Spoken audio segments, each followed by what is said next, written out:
people sharing, camping together, and meeting like-minded folks that inspired me to host my own festival and nomad gathering in Alaska.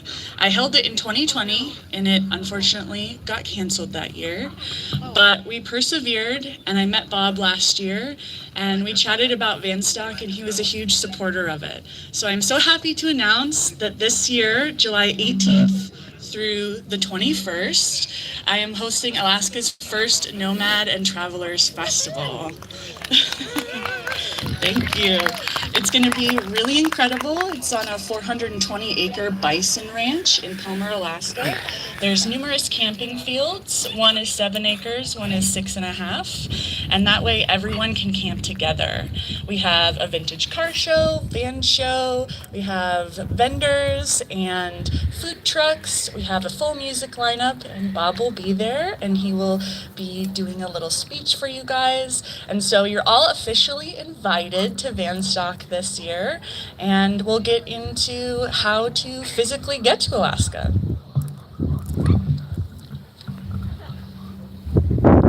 Very, very good. So we're gonna move pretty quickly because we want to cover a lot of ground. We'll just go back and forth.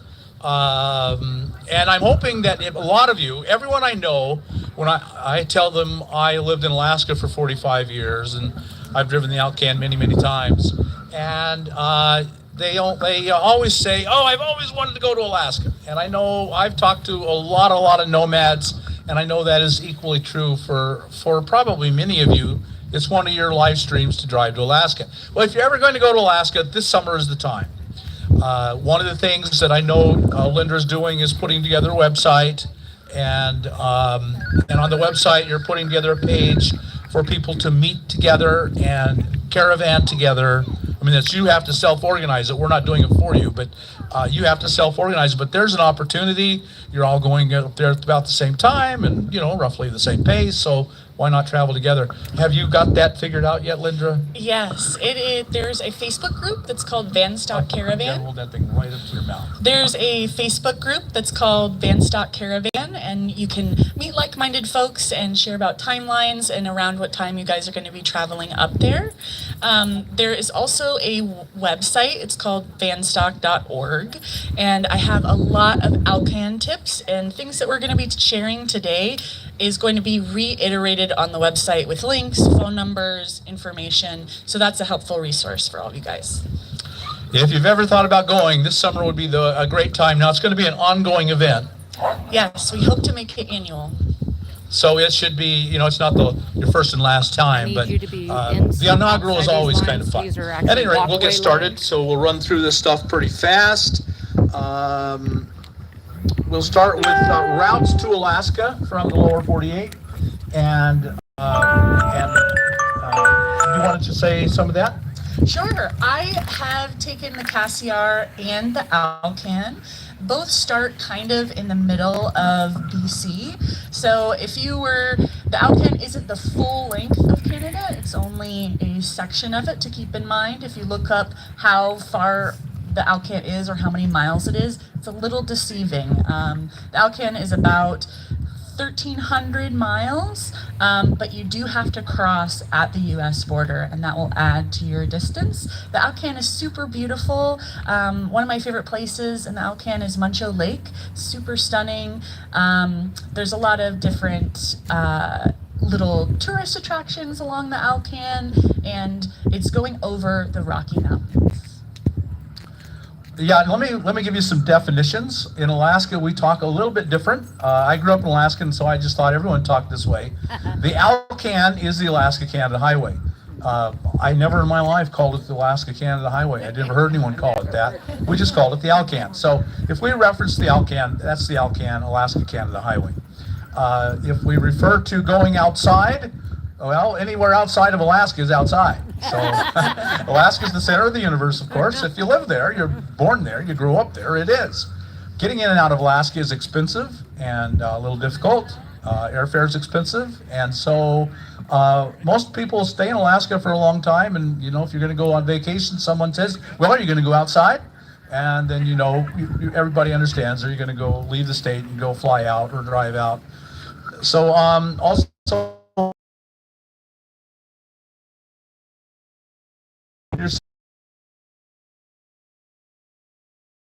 States, the pretend United States, the part of the United States that wishes they were in Alaska. Okay, so routes to Alaska, and then we'll talk about when to go, and this is just small speculation, it's about the weather. We need to build the roads. Traffic hits its peak in July and August, and traffic's bad. Traffic's really bad. And so just driving, say you want to drive down to Homer and go fishing from Anchorage, well, you're going to be on a road with a whole lot of other people. And at the peak of the salmon runs, then there are even more people. So while most people go in June and July, that means the traffic's going to be worse. It also just happens to be probably the worst potential for bad weather. September is winter. Winter's not there, but you can start feeling it coming in and creeping in. In full bloom in September. Alaska, there's something called tundra, and you don't have to go very far to find tundra. Tundra is permafrost, and the brush is very, very low. I mean, a foot.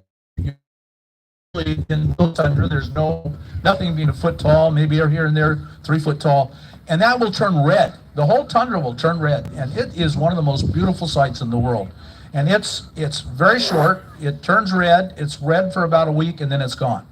And it's usually in early September. That's a fairly safe guess. So if you're interested in that, and you don't have to go very far. You can drive up the Glen Highway for 120, 130 miles, and you're in tundra, and it's just bright red all around you. So that's when to go. Basically, it's on the best weather, the fewest tourists. So that's what you're deciding. Tell us when the, of course, hopefully you're coming up to the Van Stock, and when is it? It's July 18th through the 21st. And something to note about May 6th is the last day that's legally required to have chains crossing through Canada. So if you go after May 6th, you do not have to you do not have to have chains in your vehicle. Okay, then real quick, I'm going to talk about the milepost. Oh, I didn't bring my milepost. I didn't come prepared at all. The milepost is a book. You can buy it on Amazon.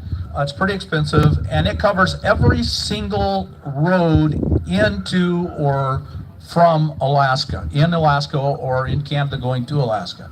And it's an excellent resource. I really highly recommend it. Usually in a pickup camper, milepost written all over it. They drive every road, and they pull off into every road leaving it. And if it's much of a road leaving it, they then give you a mile-by-mile event of everything on that road. It's really amazing.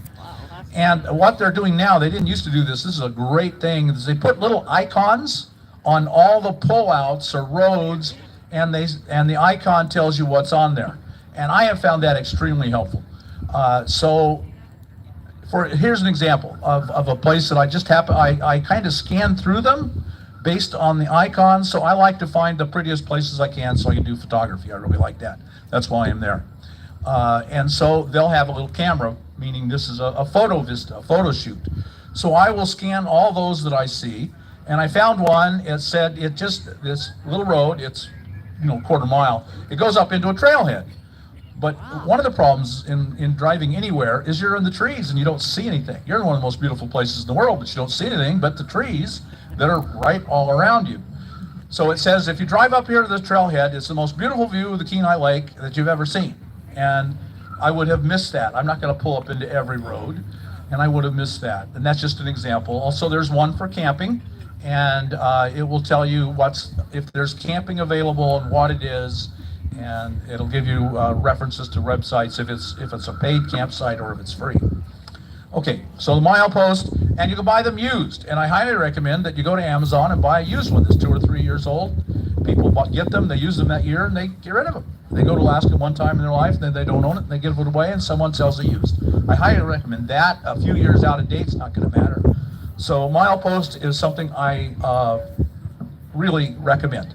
And now, Linda, you're going to talk about mileage and crossings, border crossings. Yes. So from here, I wrote it down. From quartzsite to Alaska, it is 3,547 miles. And so it is a ways. That is from all the way to Alaska. From quartzsite all the way here. So if you were to think about it, how far away is it from where we are right now? It is 3,547 miles. From the border, it is about 2,200 miles, and that is from the Washington border.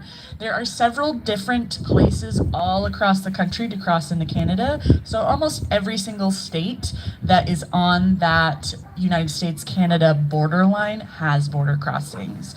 I prefer to take smaller border crossings. Usually there's a main one in the state, like in Washington, there's one on the I-5. That one is very, very busy. So if you would like a possibly smoother or less traffic involved into your border crossing, I would look a little bit east or a little bit west. On the I-5, that's the most westward one, and a little bit east is a town called Abbotsford, and that is where you'd be crossing into Canada. That's my personal favorite border crossing. It's really smooth and very little hassle.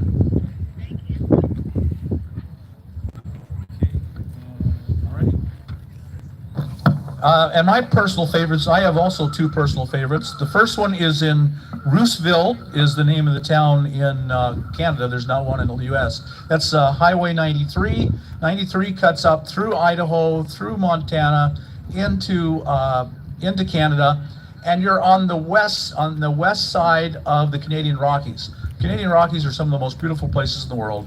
So you drive right up along the west side of the Rockies, really pretty, and at any time you can cut into the Canadian Rockies, really beautiful. And then if you just stay on 93 through Canada, it's 93 both in the US and in Canada, you come up to a little town called Iridium Hot Springs, and you just dive right into Yoho National Park and Banff National Park, and then you turn north there and you're up into, what's the one that burned down? I forget the name. But what is it? Jasper. Jasper, right. Then Jasper's up there. And so that's the one I really recommend. You're in BC, you're in the beautiful mountains. It's really gorgeous. And the one in Washington I recommend is Osoyoos, Oroville. It's kind of in the middle. It's tiny, tiny, tiny. One thing I've noticed is that the little tiny border crossings, it seems to me maybe the Canadians are a little more, they have more time, they might spend more time with you. That's just an impression I've gotten. Okay, we'll go on then. Now we'll talk about, you want to talk about the passports? Yes. So the paperwork requirements needed to travel into Canada is a passport or a Nexus card. A Nexus card is kind of the fast track program, and it's usually people hold that card if they're traveling across the border frequently. So just any normal passport or passport card will work into traveling into Canada, and then if you do have that Nexus card, you will have to prove your place of residence along with that card. Okay, what can you take into Canada? How's the border crossing? They're going to ask you a bunch of questions. One of the questions they'll probably ask multiple times is, do you have over $10,000 in cash? Well, that was pretty easy for me. I don't walk around with $10,000 in cash, so I just kept saying no. One of the questions they'll have is guns. Canada's a big, not gun country, but you can carry a gun through Canada. A lot of people aren't aware of that. If you go to their website, just say border crossing Canada, Canadian, can I carry a gun into Canada? They'll show you the page, and you can actually fill out a form for any normal legal long arm. So 1 year, last year I left Alaska, it was 2006. I took everything I owned that I hadn't sold and came down to the lower 48 with it. And I had a gun. I had a shotgun. I always carry a shotgun in Alaska for safety. There's lots of bears. We'll talk about bears later. And so I went to that website and I filled out the form, and I had the form in my hand. I stopped. I said, "Officer, I have a firearm and I have the form." He said, "Come on." I had to go into the office. I showed him the form and he stamped it and said, "Go on." You can carry a firearm into Canada, a long arm, and in that case, shotguns had to be over 16 inches. That's a pretty standard rule everywhere. But you can carry a firearm. It's almost impossible to carry a handgun. I would recommend you not even try. You can send a handgun, and having a handgun in Alaska is a good thing. 44 mag or 10 millimeter mag, 10 millimeter. You can have any gun shop mail your gun to a gun shop in Alaska. There'll be a small fee, and when you get there, you'll have a gun. And then to leave, you can't carry it across the border, handgun. You can do the opposite, and you spent the money, and you've had a handgun in Alaska if that's important to you. Okay, can't carry guns.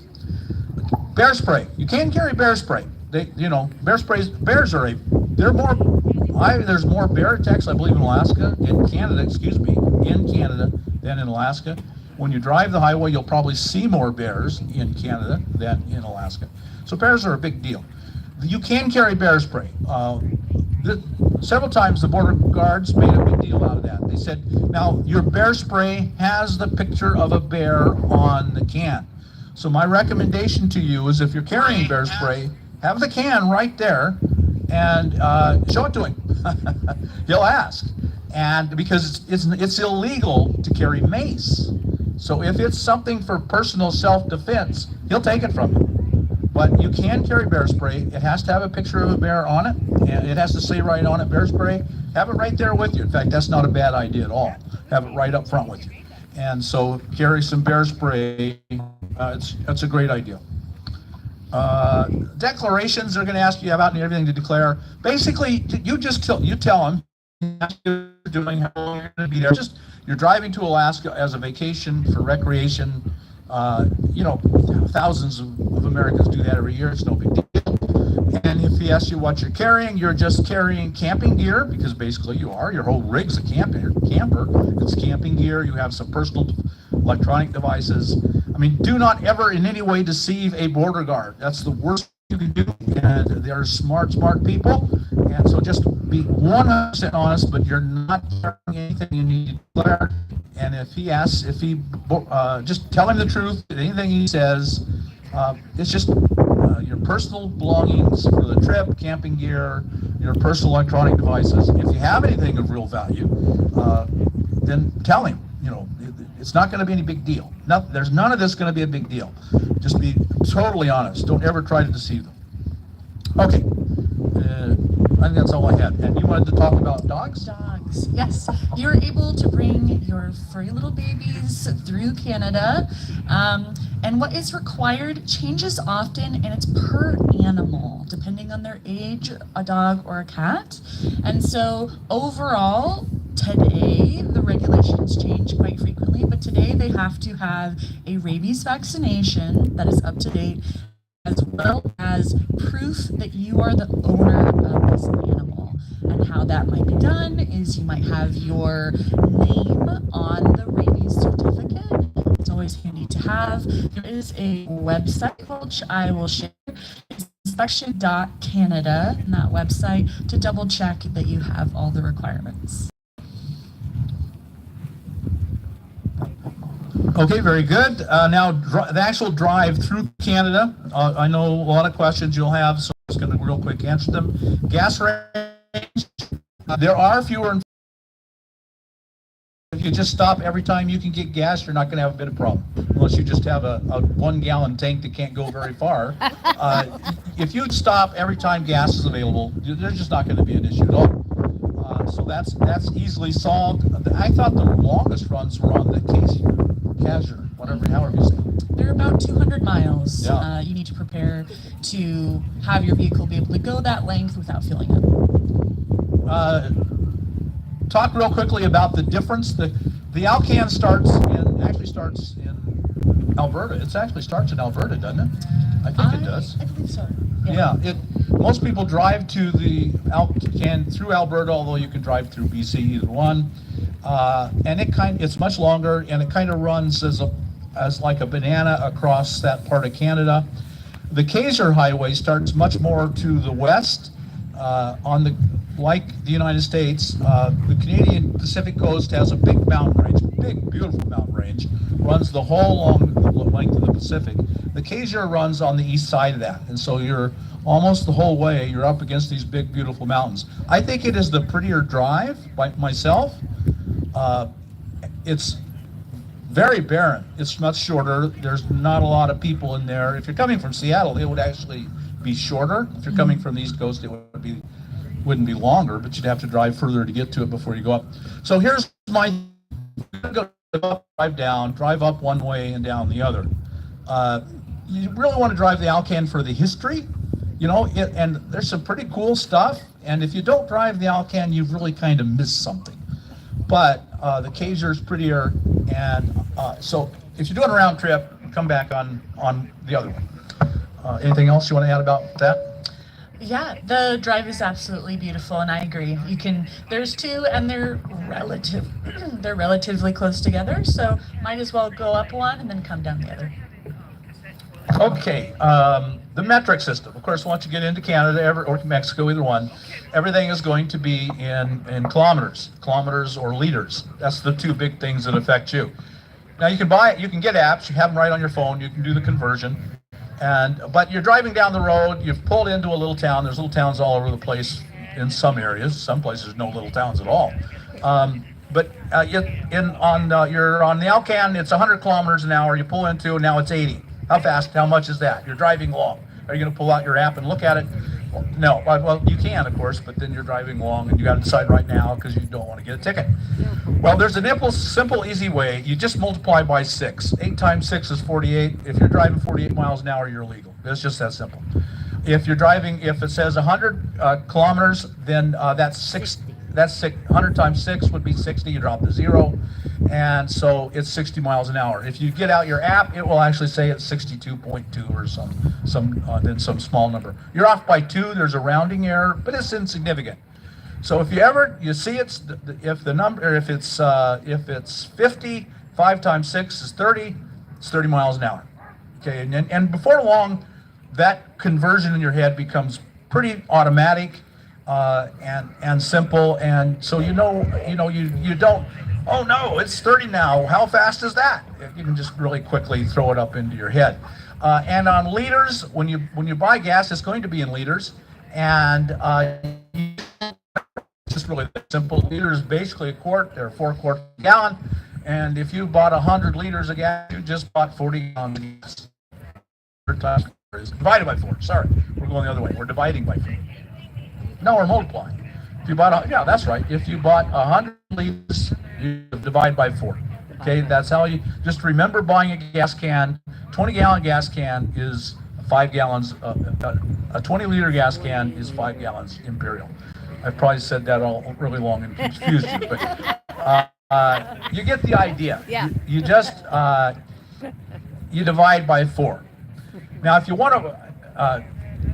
The most I ever saw on my last, that was this summer, I think the further north you go, the more expensive it gets. They're hauling it further. I think the most I paid was like $2.10 a liter. You multiply that by 4. That's where you multiply it by 4, is to go from liters to gallons. So that's like $8.50 a gallon, and I think that's the most I paid. I think routine was $1.70, and 17 is 34. That's $6.40 a gallon, roughly. Now, I'm no good at math, but I can do that simple stuff in my head. And then let's talk about how you're going to pay for everything. Right now, the exchange rate is 70 cents on the dollar. Whoa. So that means your American dollar is, how do I say that? Here's how I'm going to say it. You go to a store and you bought, and the bill is $100. You buy $100 worth of gas, and if you put it on your credit card, here's the way it's going to work. And this is what I'm going to recommend. You may want to carry some Canadian. I didn't carry any Canadian. I just put everything on my card. You go to the store. You spend $100. The credit card company is going to send them $100 Canadian, and it's going to take $70 American out of your account, because they're doing the exchange rate for you. And you don't have to ever think about the exchange rate again. So that's by far the simplest thing. And debit card, credit card, the same thing. They are, however, going to charge you about 2 or 3% or more, I don't know, roughly that, a small charge for the conversion. They're doing you a service, so they're going to charge you for the conversion. So that's how I can. Now, there's some places you can't use your credit card. I came across a fruit stand. A peach was $5. A peach was $5 Canadian, and it was so good. And I love a good peach, and I so rarely get a good peach. I bought 4 of them. Spent $20 on peaches, and loved every second of it. Even the mess they made eating them. You've got a beard, it's a real mess. Had they taken credit cards, I would have saved quite a bit of money, but they didn't, so I just paid American. I went into one little store in Iridium Hot Springs in Canada, and I went up and the credit card machine was down. I had to pay with cash, and she gave it to me because she was just a nice gal. She said, "Well, I'll just knock 30% off for the American dollar." Very few people. Expensive. You know, there's the 30% markup just because of the exchange rate. But at least 50% more in Canada. You aren't going. Not every. If I go to Wells Fargo and say I need to get some Canadian money, go to Wells Fargo and say I need to get some Canadian money, they'll probably say we don't have any. But if you come back next week, we'll give it to you. So you're probably going to want to do that if you want to carry some Canadian money. Of course, when you get across, if you're doing a round trip, when you get back into the U.S., you're stuck with Canadian money. Then you go to the bank and get rid of it again. Okay, I'll stop there. Yes. A little tip really quick on getting Canadian dollars. I like to go to a Canadian ATM. So you can cross the border and put your American debit card in the Canadian ATM, and they will give you Canadian currency. So that's a little tip that's helpful. I've run around quite a few times trying to get Canadian currency, and that is definitely a helpful way to do it. Internet. The Cassiar and the Alcan often don't have cell service, and so there will be very, very long stretches where you will not have access to the internet. A recommendation I do is download music, audiobooks, entertainment for yourself while you are making that long drive, as well as downloading maps. On Google Maps, it is possible to download the entire length going through Canada onto your phone. So there's kind of like this big square, and you can zoom out on how far you want to download, click that download button, and then you're able to use your Google Maps in Canada without the internet. If you don't happen to do that, there is a place called Timmy Hortons, and all over the place. And they have free internet there. You can get a coffee or a bagel and sit down and download your maps or figure out the direction you need to go. That would be my recommendation. Yeah, Tim Hortons is one of the best places about Canada, best parts of Canada. I always look forward to going to Tim Hortons. As a Canadian hockey player, and in Canada, obviously, hockey is a big deal. So he opened up this chain, and they're everywhere. And the further north you go, they'll disappear. But while you find them, I would really highly recommend Tim Hortons. All right, where are we now? Tim Hortons, camping. Okay, camping. Where do you camp along the highway? I camp along pullouts. So for me personally, when I'm going through Canada, I tend to be moving fairly quickly. I'm going home, so I'm usually excited to see my family.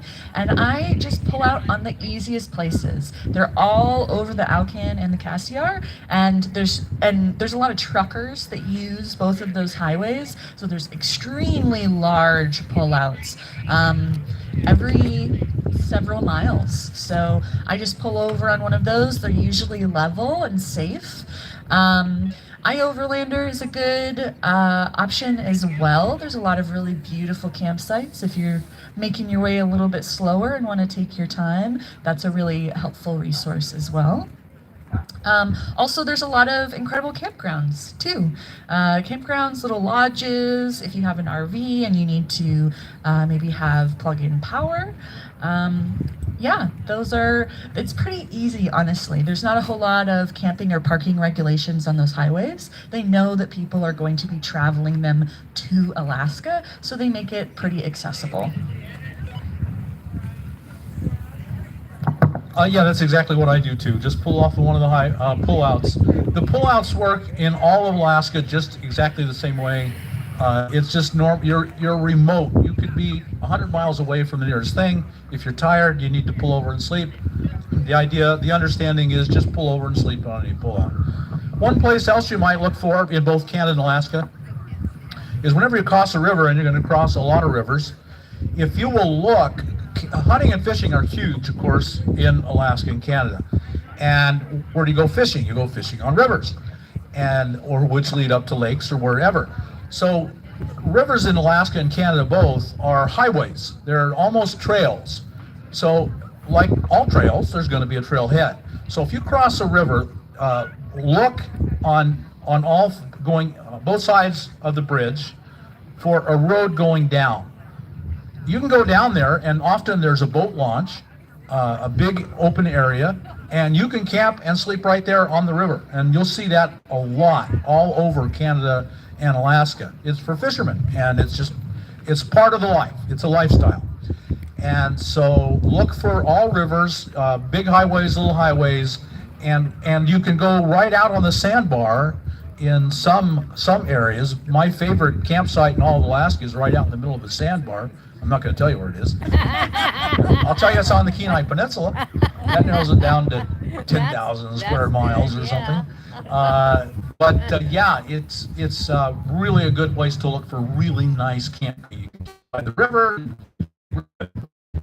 and it's much harder to know, but in Alaska in particular, there must have been 300 cars, all of them having and RVs with trailers in this big open area because it's a trailhead.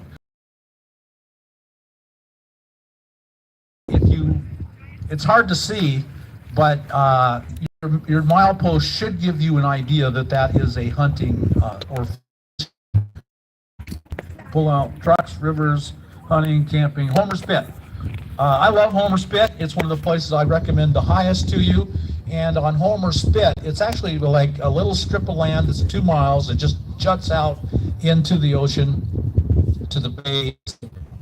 What's the name of the bay in Homer? Do you remember? Kachemak Bay. Thank you. Bay Air. I should have remembered that. Kachemak Bay, and so gorgeous. Last year, 2024, sorry. And it was $30. And all you get's outhouse, porta potty. I spent the $30 because there's not much camping around there, but that's one that was worth it to me. That's the only.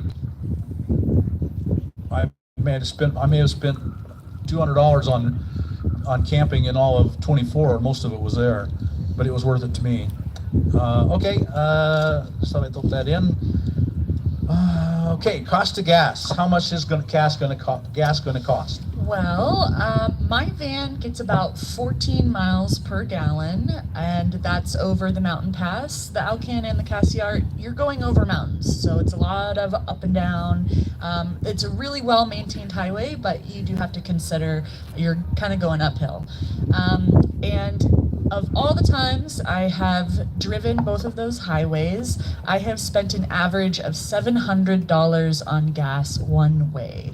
And so to get there and back, it's good to budget around $1,400 for the trip through Canada alone. Alaska is a very, very large state, and so you're going to want to see a lot of it. I usually estimate the entire trip will be about 10,000 miles, and that's if you're wanting to see a lot of Alaska and the highway. And so I would budget $1,400, possibly $2,000 if you consider the gas that you will be spending in Alaska. And as far as Alaska gas prices, They are kind of in the middle between Arizona and California. Right now, it's like $3.30 per gallon in Alaska, so kind of average. Yeah, and the further north you go, the more expensive it gets. So in the south, in Anchorage, gas is pretty cheap. If you further north you go, smaller the town you're in, the more expensive it gets. It's just like here, everywhere that's that way. Okay. Wildlife. You want to talk about wildlife? Yes. So bears. What's gonna happen? Is a bear gonna eat me? No. Bears are not going to eat you. As with all wildlife, it's about respect. Respecting the animal's space, not going up to the animal to take a picture.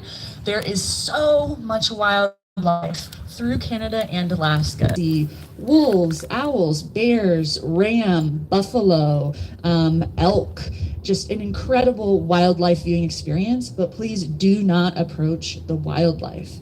It's not a zoo, they are wild animals. As far as bears go, there are, in Alaska, most likely you will see black bears and you will see brown bears or grizzlies. And so black bears are a little bit different than the black bears down here. The black bears down here, from my understanding, they're a little more like raccoons, they're scavengers. Black bears in Alaska can be aggressive. They are larger. They also are more likely to charge you. If you see mama black bear and cubs, stay away from the black bears. They are more likely to be the kind of bear that will get into your vehicle. It is wise, if you're going to be leaving your vehicle, let's say you're interested in doing a long hike in Alaska or not being at your vehicle for several days, do not keep anything smelly in your vehicle if it's parked at a trailhead. If you're in the vehicle and you're camping, it's not a deal. There's a bear, maybe it's sniffing around. You can drive away. It's not a huge issue, but definitely make sure that you are putting your things in a bear canister. If you are outside camping away from your vehicle, and if you leave your vehicle, try not to keep anything smelly in there. As far as grizzlies are more focused on foraging. They really don't want to bother you. They're not getting in your campsite. They're not up in your business. They want berries, they want salmon, they want to be out in the wilderness. So it's fairly unusual that you'll have a very close bear encounter just going about your day. It is possible to go and see grizzlies, but you want to keep your distance. There is a lot of protocol that it's kind of lengthy, so I don't think I'll get into it, but in case a bear does approach you, there's different things that you can do based on the kind of bear. On vanstock.org, I have an entire page about bears. So how to do if